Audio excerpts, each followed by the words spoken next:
Nakaraan, sa mekaniko ni Monico ang makina ni Monica. Ilang beses na ako nakiusap sa iyo.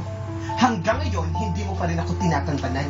Hanggang ngayon, hindi mo pa rin tinatantanan ng asawa ko. May pa-text-text ka pa? Kapal ang mukha mo! Yung kinarangang dinadaanan ko.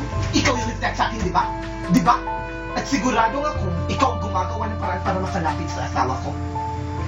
Gusto mo ng gulo? Sige! Pagbibigyan kita! Sige! Wow! Wow! Empty words, Monica!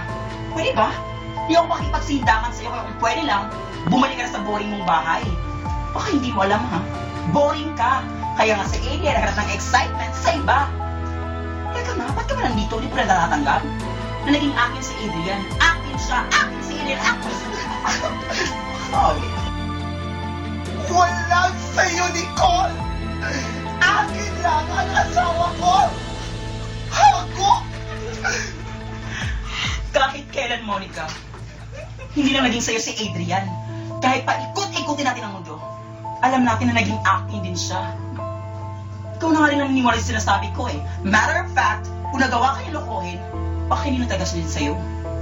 Mahal ka? Bakit kaya niloko? May pamilya kayo? Bakit kaya niloko? Sa'yo siya? Bakit siya pumupunta sa akin? Ilusyonada ka! Ilusyonada! Ikaw ang ilusyonada! Ikaw ang ilusyonada! Pinipili ka lang ni Adrian dahil yun ang tama. Ako! Pinili ako noon kahit mali.